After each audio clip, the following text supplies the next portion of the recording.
altered the Scripture and readers who may never know. That's not you. Please welcome Bart D.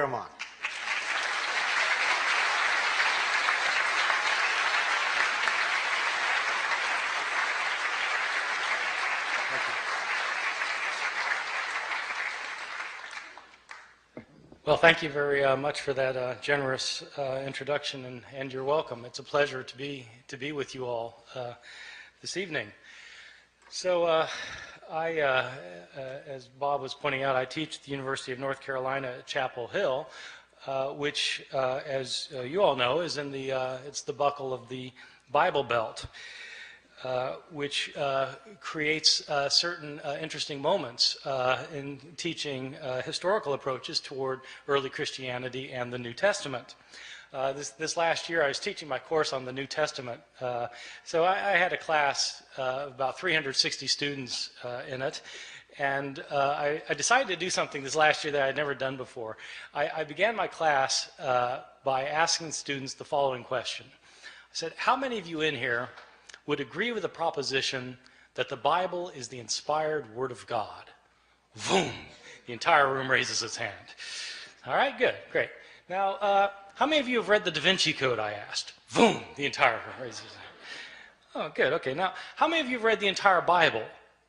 Scattered hands. I said, all right. Now, I'm not telling you that I think God wrote the Bible.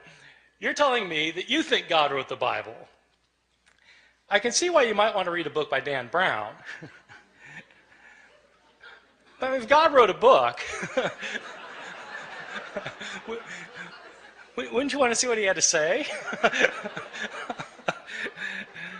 It's just one of the mysteries of living in the South. Well, the Bible is the most widely purchased, most thoroughly revered, and probably most broadly misunderstood book in the history of human civilization. One of the things that's misunderstood, at least by my 19-year-old students at Chapel Hill, is that when we're reading the Bible, we're not actually reading the words of Matthew, Mark, Luke, or John. We're reading translations from the Greek language in which these books were written. And something is always lost in translation. And not only that, but we're not reading translations of the originals of these books, because we don't have the originals of these books or of any of the other books of the New Testament. What we have are copies made centuries later, many of them many, many centuries later. These thousands of copies that we have are all different from one another in lots of little ways, and sometimes in big ways. There are places where we don't know what the authors of the New Testament originally wrote. Now, for some Christians, that's not a problem because they don't have a high view of Scripture. For others, it's a very big problem. What does it mean to say that God inspired the words of the text if we don't have the words? Moreover, why should one think that God performed the miracle of inspiring the words of the Bible if he didn't perform the miracle of preserving the words of the Bible? If he meant to give us his very words, why didn't he make sure we received them? The problem of not having the originals of the New Testament, though, is a problem for everyone, not simply for those who believe that the Bible was inspired by God. For all of us, I think, the Bible is the most important book in the history of Western civilization. It continues to be cited in public debates over gay rights, abortion, over whether to go to war with foreign countries, over how to organize and run our society. But how do we interpret the New Testament? It's hard to know what the words of the New Testament mean if we don't know what the words were. And so in this lecture, I'll be talking about not knowing what the words were, and what we might know about the originals of the New Testament, how they got lost, and how possibly they might be reconstructed. So let me begin by talking about, on a fairly basic level, how it is that we got the books of the New Testament. The books of the New Testament were all written in Greek. They were all written in the first century of the Common Era. They were written by Greek-speaking Christians who wanted to share with their community their views of Jesus, of the faith, of what to believe and how to behave. So an author like Mark, the author of our first gospel, sat down and wrote out one day his gospel about Jesus. Now, we don't know where Mark actually lived. Some scholars have thought that Mark maybe lived in Rome. So let's say he lived in Rome. Mark writes his book.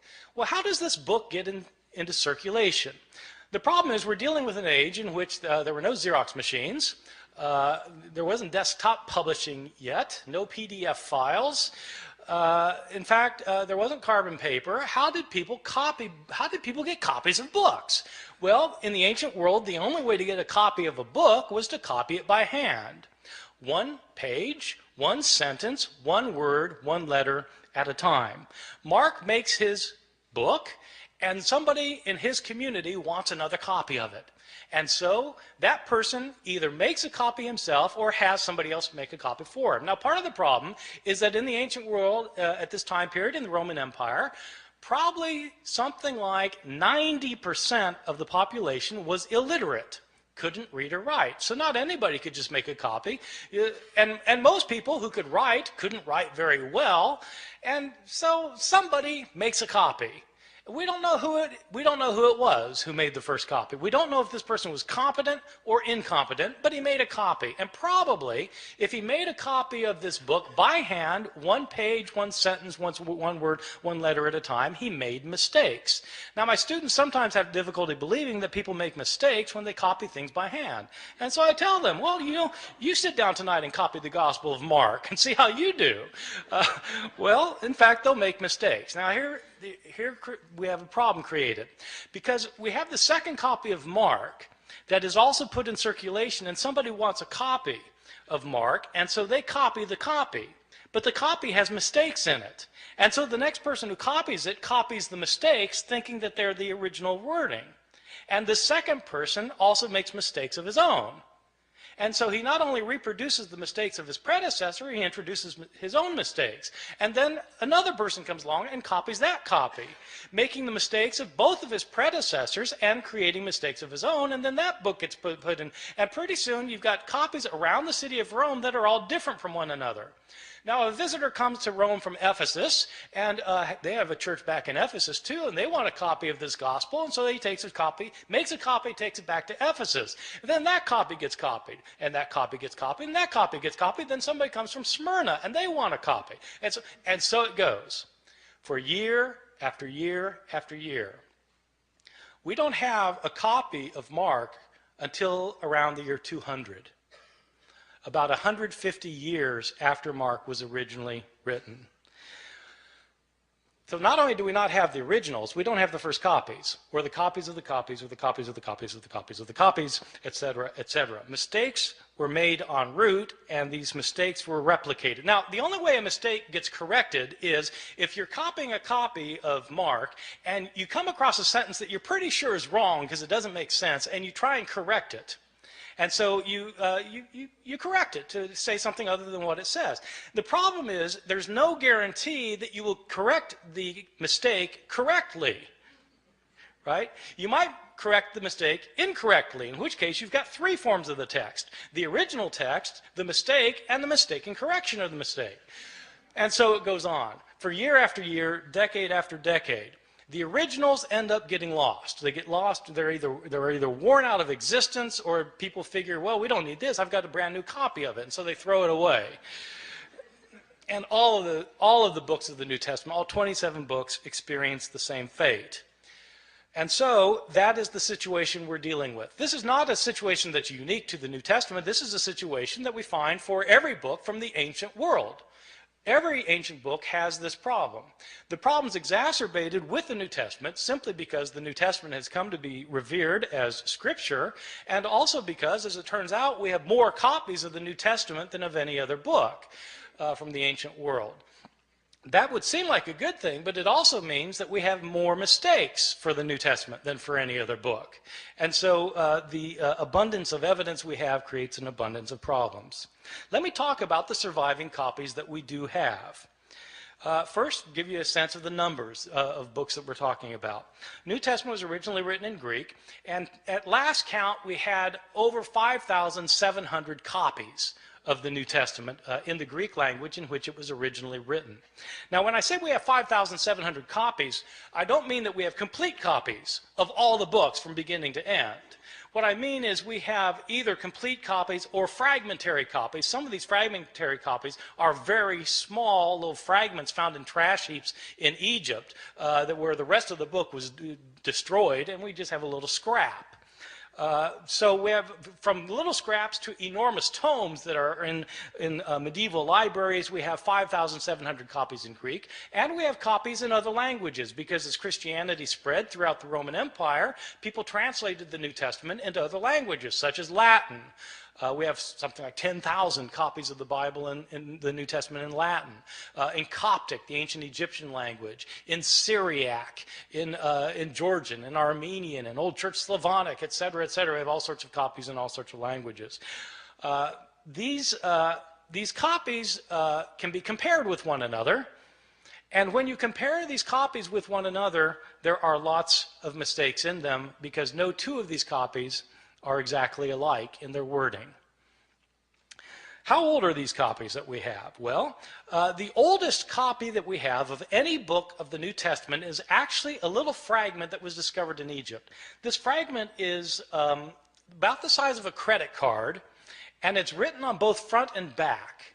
That's significant, by the way, that it's written on both front and back because it tells you that this copy actually came from a book. Like we have books today where you've got pages written on front and back as opposed to a scroll. Christians early on preferred writing their scriptures in books rather than in scrolls. That made these books different from other books throughout the Roman world. This little credit card sized scrap that we have is called P52.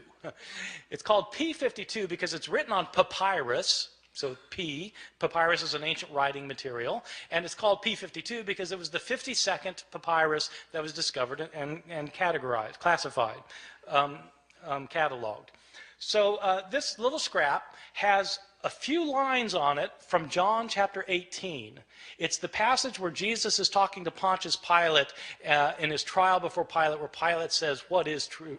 What is truth?" That line. So that's that. It's written on, and it's written both front and back. Now the thing is, if you have a little scrap like that, and it's written on the front and the back, and you know what passage it comes from, then you can actually do some interesting things because you can figure out, even though you don't have a complete line on this page, you can figure out where this thing was on the page. And if you've got if you do it right, if you've got it one margin, you can figure out how many letters were in each line, and you can figure out how many lines must have been on the page in order to get from this part to that part. See what I'm saying? So you can actually reconstruct how long the page was, and then you can calculate how many pages were in this manuscript, because how many pages would it take with this many letters in it to create the Gospel of John? And so this one scrap can tell you how long the manuscript was. So there are people who do this for a living, so it turns out.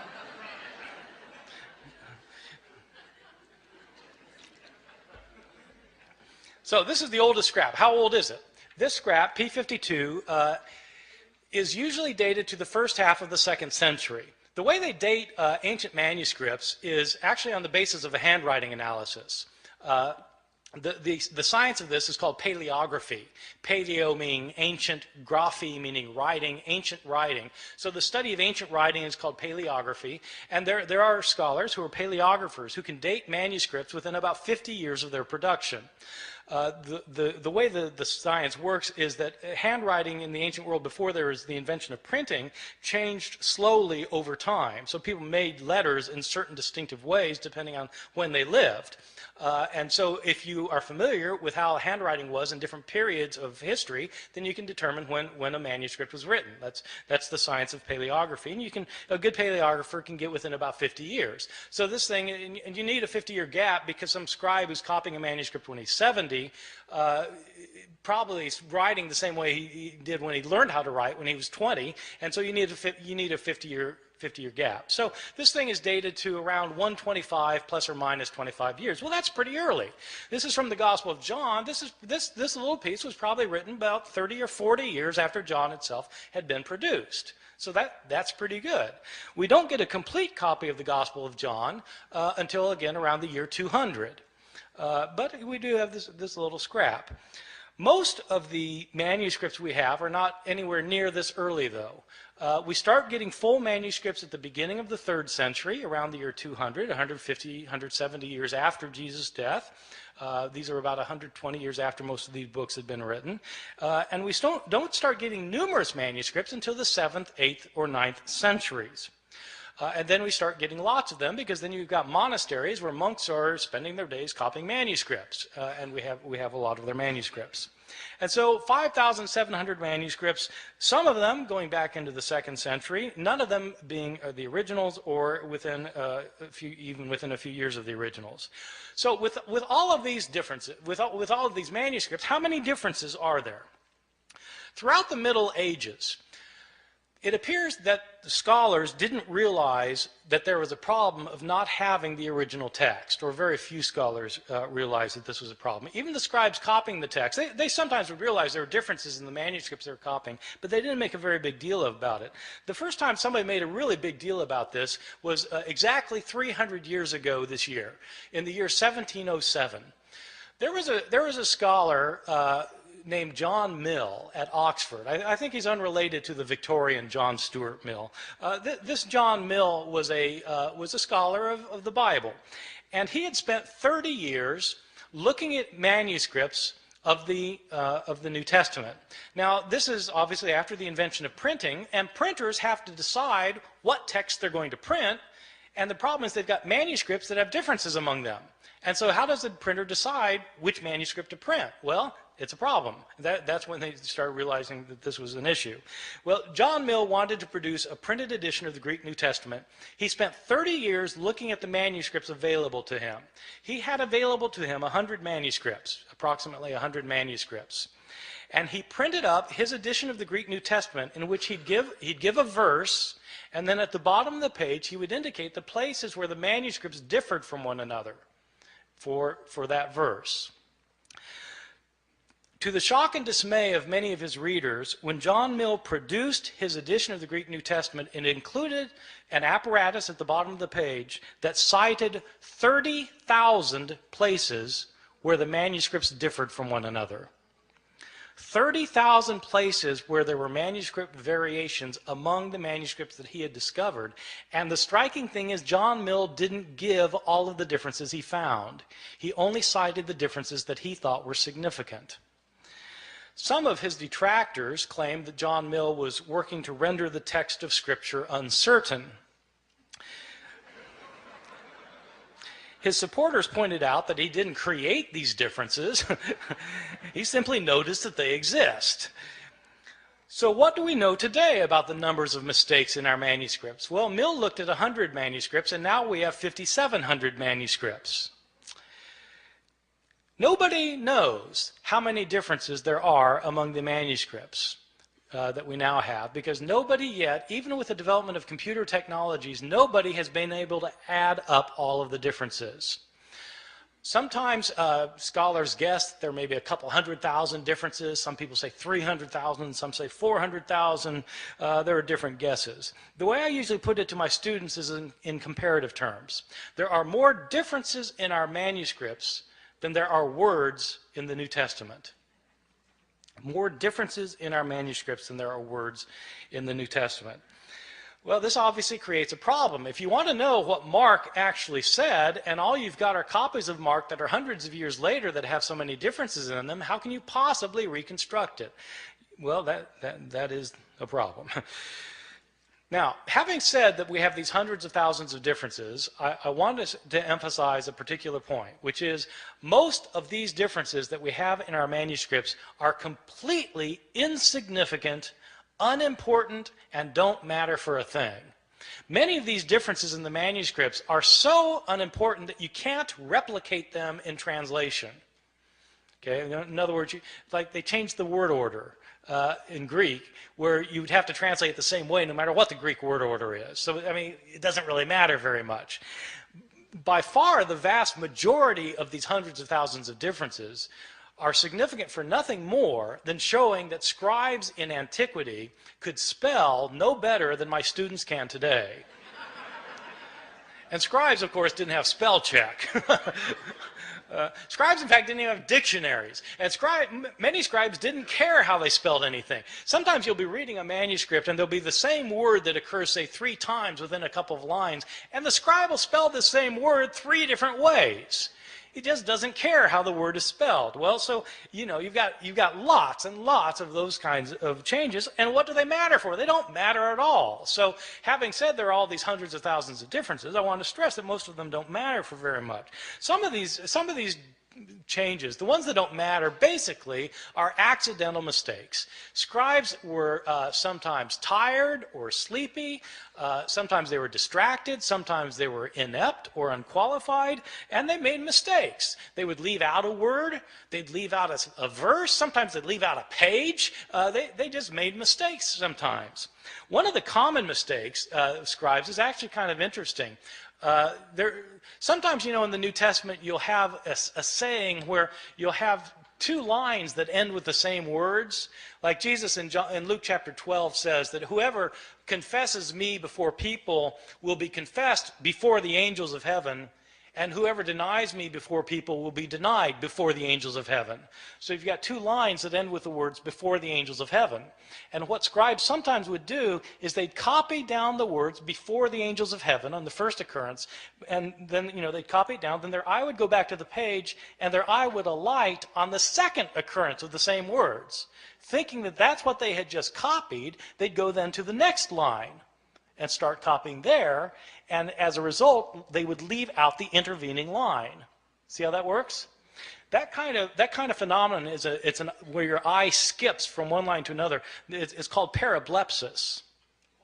Parablepsis. And when you have words that end a line in the same way, that's known as homoteleuton. So this kind of mistake is called parablepsis occasioned by homoteleuton. It's on my final exam at Chapel Hill. Probably the most egregious mistake in any manuscript of the New Testament, one of my favorites, is in a manuscript that's manuscript 109. It's 109 because it's written on parchment and animal skin instead of papyrus, and it's the 109th manuscript that was cataloged. This is a 10th century manuscript that was written by a scribe who wasn't paying attention, and this scribe was copying the Gospel of Luke. Now, the Gospel of Luke is one of the 2 Gospels in the New Testament that has a genealogy of Jesus. Genealogies usually aren't the favorite reading of my students at Chapel Hill. And I think probably it wasn't the favorite reading of this guy because he wasn't really paying attention to what he was doing. But, you know, in Luke's genealogy is actually fairly interesting because in Matthew's the other gospel that gives a genealogy of Jesus, and it traces Jesus' line all the way back to Abraham, the father of the Jews, in Matthew. Luke doesn't stop there. Luke keeps going. Luke traces Jesus' genealogy all the way back to Adam, as in Adam and Eve. This is a fantastic genealogy. I've got an aunt who's a genealogist who's traced my family, you know, back to the Mayflower. The Mayflower, Adam and Eve. So it's, you know, Jesus is supposedly the son of Joseph, who's the son of so-and-so, the son of so-and-so, the son of so-and-so, who's the son of David, son of Jesse, son of so-and-so. It goes all the way back, you know, Isaac, son of Abraham, back to, Seth, son of Adam, who's the son of God. Okay, this genealogy goes all the way back. So the scribe of manuscript 109 is copying a manuscript that evidently gave the genealogy in 2 columns. 2 columns. But the second column didn't go to the bottom of the page. It only went part way down, the second column. So the first column, second column, part way down. And the scribe apparently didn't realize that this genealogy was in 2 columns. And so he copied across the columns instead of copying one column, then the other column, leading to some very interesting results.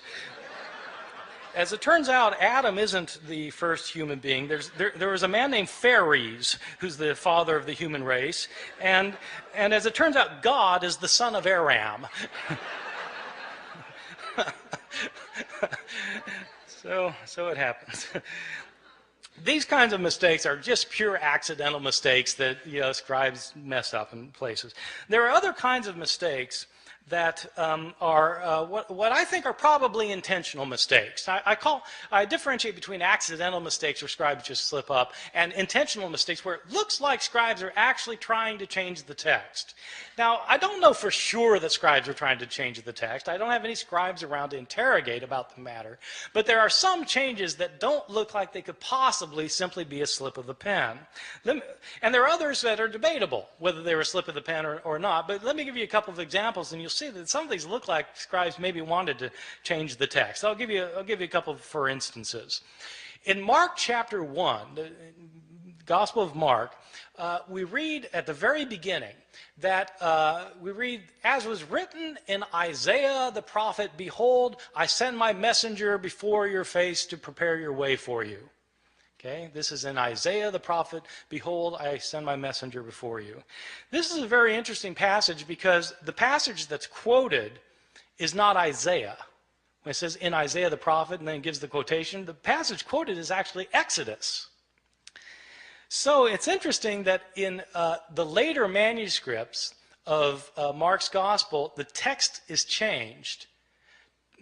So that it no longer says in Isaiah, as is written in Isaiah the prophet. Now it says, as is written in the prophets.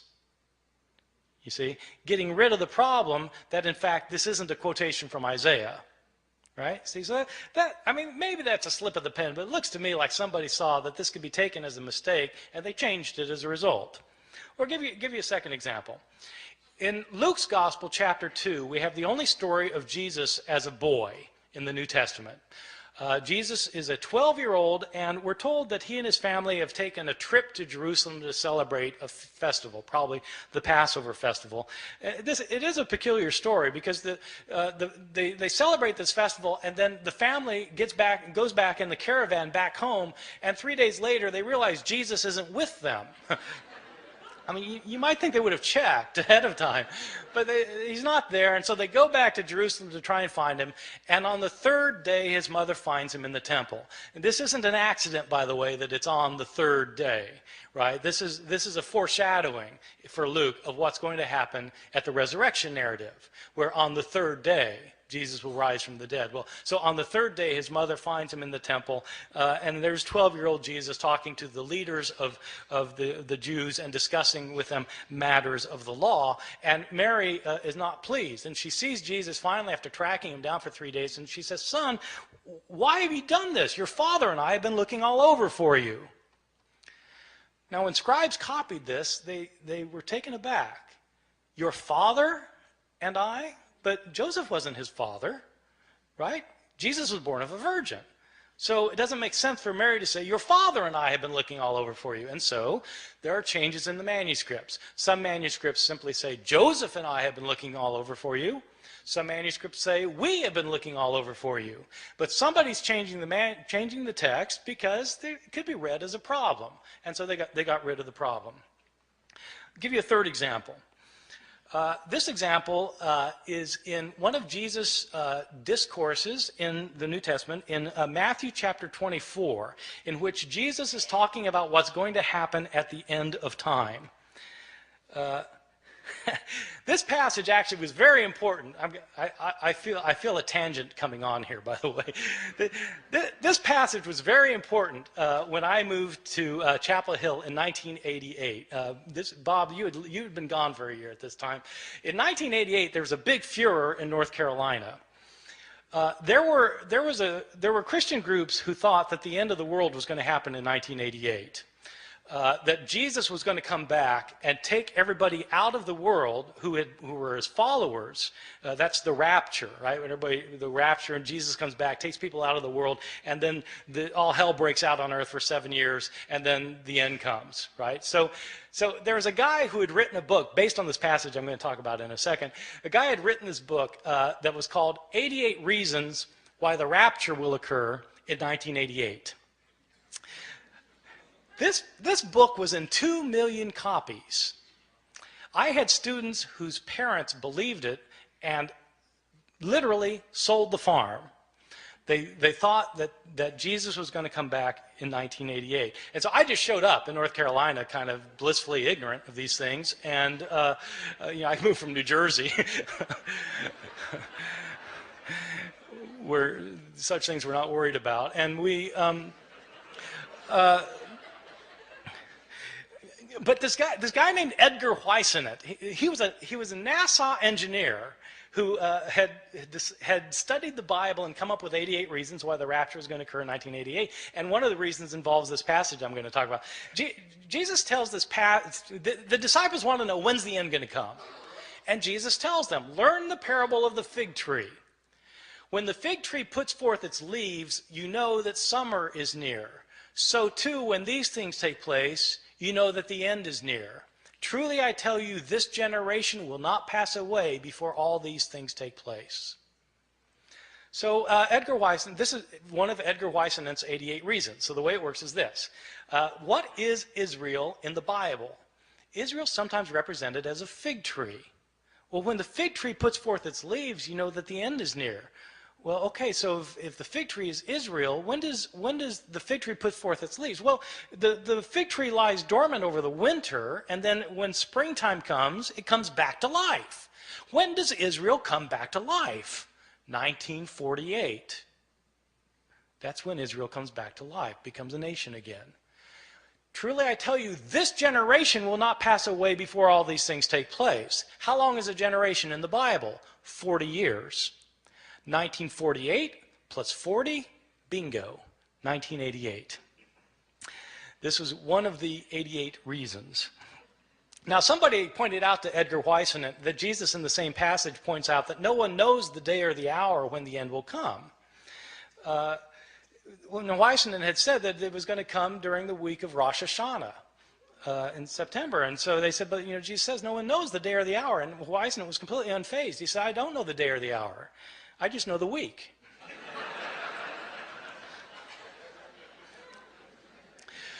All right, so this passage actually throughout Christian history has been important because people have always been trying to figure out when the end's going to come. So in this passage, Jesus says no one knows the day or the hour, not the angels of heaven, nor even the Son, but the Father alone. Okay, Matthew 24:36. Scribes copying that found it to be a peculiar thing to say, though. Not even the Son knows when the end is going to come? I mean, surely the Son of God is all-knowing. Isn't he omniscient? And so how do scribes deal with the problem? They deal with the problem by getting rid of the phrase. And so in later manuscripts, the phrase, not even the Son, is taken out, so that now Jesus doesn't claim to be ignorant about when the end is going to come. So that strikes me as probably an intentional sort of change. All right, so you get accidental changes and you get intentional changes. I want to talk about some of the big differences that you get in some of our manuscripts, just so you can get an idea of how significant this problem can be. Probably the most familiar story in the New Testament Gospels is the story of Jesus and the woman taken in adultery. I'm pretty sure this is the best known story of the Gospels because it's in all the Hollywood movies. I mean, if you do a movie about Jesus, you've got to have Jesus and the woman taken in adultery. It's so much a requirement that even Mel Gibson, who the Passion of the Christ, which is about Jesus' last hours, has to get this in, and so he has a flashback showing this scene of Jesus and the woman taken in adultery. So the way the story works, it's found only in the Gospel of John, chapters 7 and 8. And Jesus is teaching the temple, and the Jewish leaders they drag this woman in front of him, and they say, she's been caught in the act of adultery. The law of Moses says we're to stone someone like this. What do you say? See, this is setting a trap for Jesus, because if Jesus says, well, yeah, stone her, then he's violating his teachings of love and mercy. But if he says, no, forgive her, then he's breaking the law of Moses. So what's it going to be? Well, Jesus has his way of kind of getting out of these traps, as you know, if you read the New Testament. So what he does in this case is he stoops down and he starts writing on the ground. And he looks up and he says, let the one without sin among you be the first to cast a stone at her. stoops back down, starts writing again. And one by one, feeling guilt of their own sins, they begin to leave until Jesus looks up again and there's no one left. And he says to the woman, "Is there no one left to condemn you?" And she says, "No, Lord, no one." Jesus replies, "Neither do I condemn you. Go and sin no more."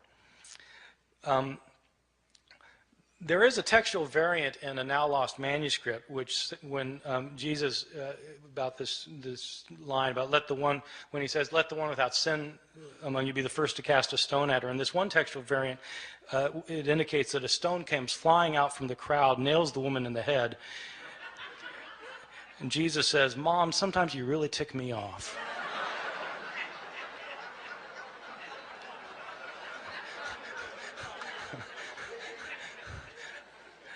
I made that up.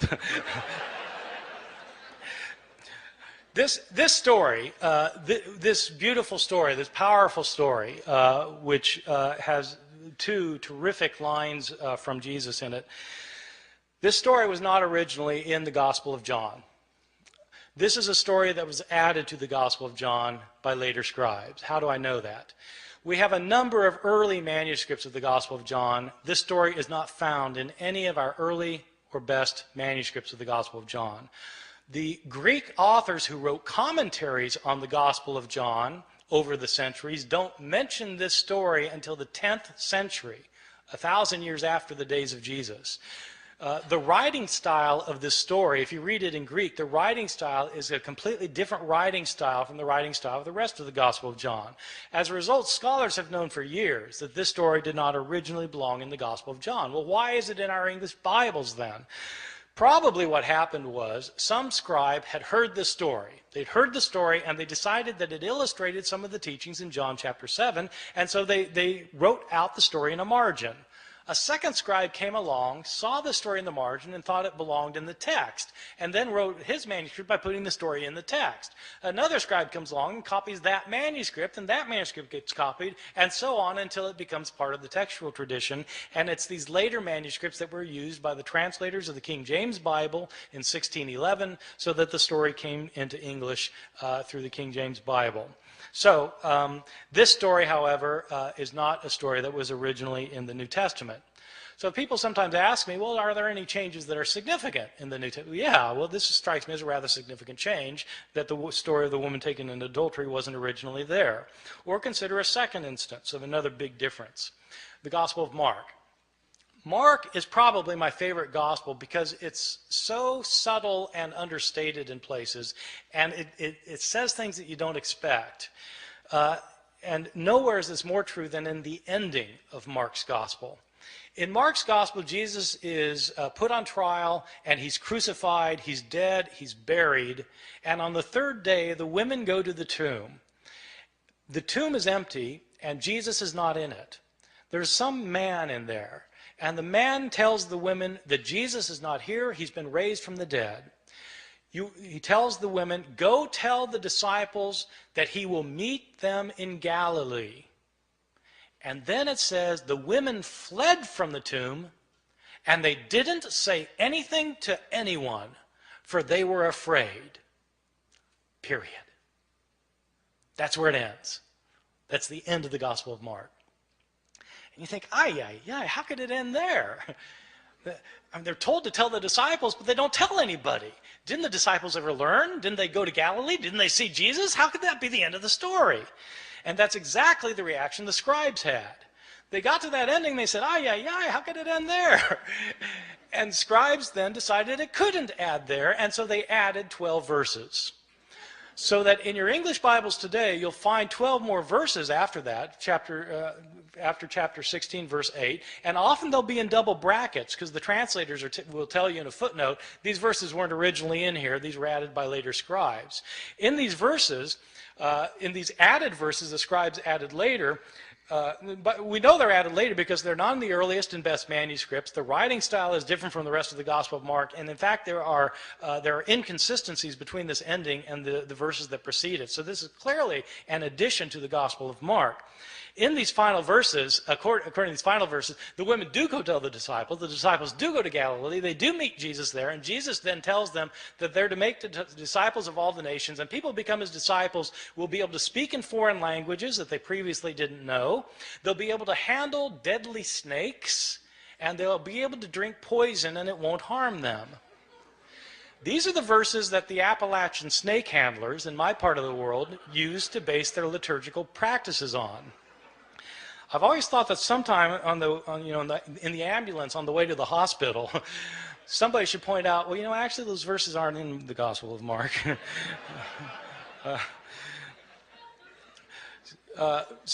Mark actually ends with the women not saying anything to anyone, for they were afraid. Somebody added the last 12. Let me give you a couple more examples of some differences that strike me as big.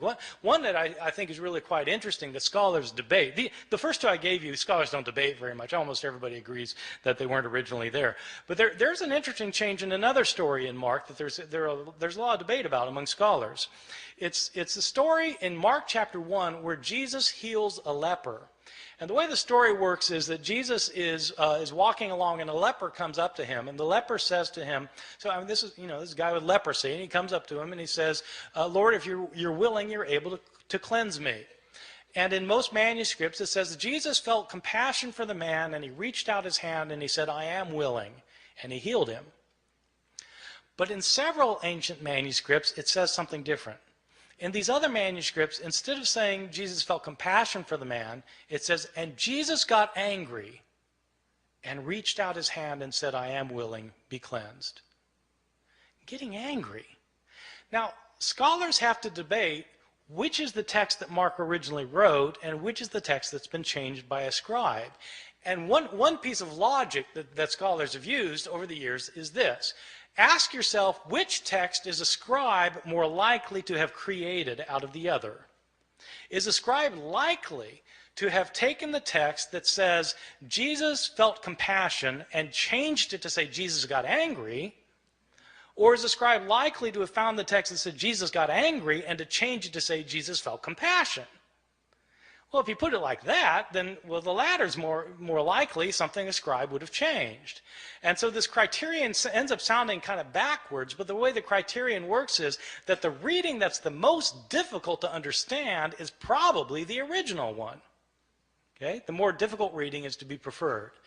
And so that's one reason for thinking that, in fact, this text originally said Jesus got angry, and there are actually a whole host of reasons for thinking that's what the text said.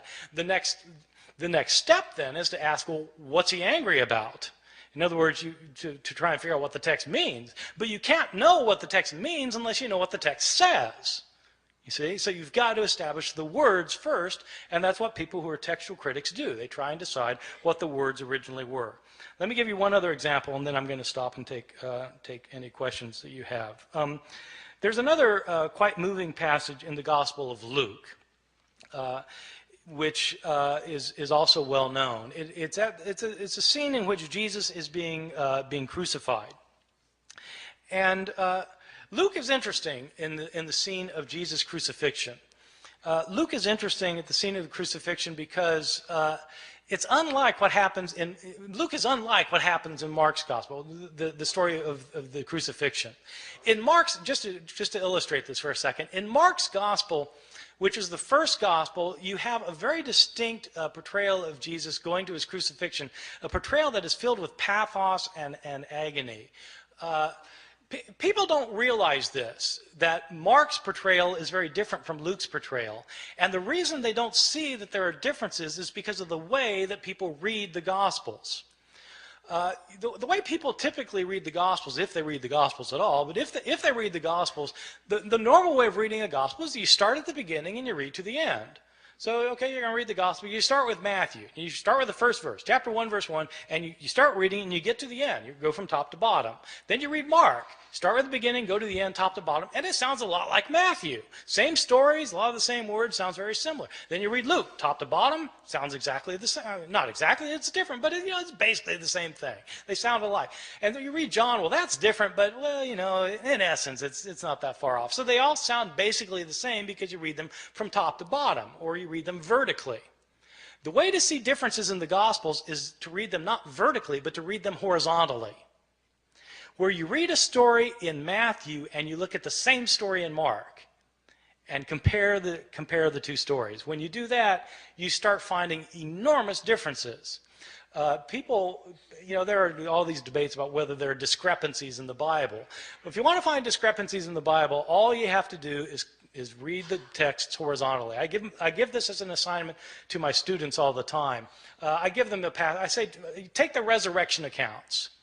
What really happened at the resurrection? Depends which author you read. And so I have them list what happens in Matthew, what happens in Mark, what happens in Luke, what happens in John, and compare the list. And it's actually quite striking when you do this with the resurrection narratives.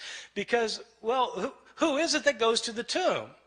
Is it Mary Magdalene by herself or Mary with other women? If other women, how many other women? And what are their names? It depends which gospel you read.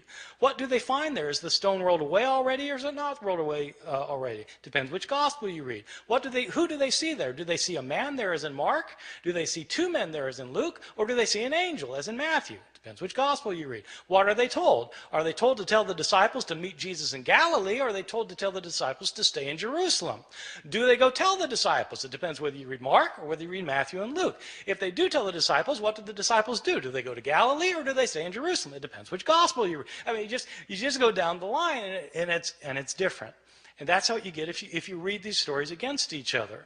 Well, if you do that in the story of the crucifixion in Mark and Luke, you come up with very, very different portrayals. The significance of that is not just, okay, so there are discrepancies. Yeah, there are discrepancies, but that isn't the point. The point is that if you want to know what Mark has to say, you have to read Mark and not pretend he's saying the same thing as Luke, because they're different. And so Mark has to stand on its own as a literary production. In Mark's gospel, when Jesus is being crucified, in fact, it's a very gripping scene. In Mark's gospel, Jesus doesn't say anything while he's being led to the place of crucifixion. While he's being crucified, he's completely silent. When he's hanging on the cross, he's mocked by the Jewish leaders, by the people who are passing by in front of him. He's mocked by both robbers in Mark's gospel. Jesus doesn't say anything until the end in Mark's gospel. At the end, he cries out, Eloi, Eloi, lama sabachthani, my God, why have you forsaken me? And he dies. That's it. That's Mark.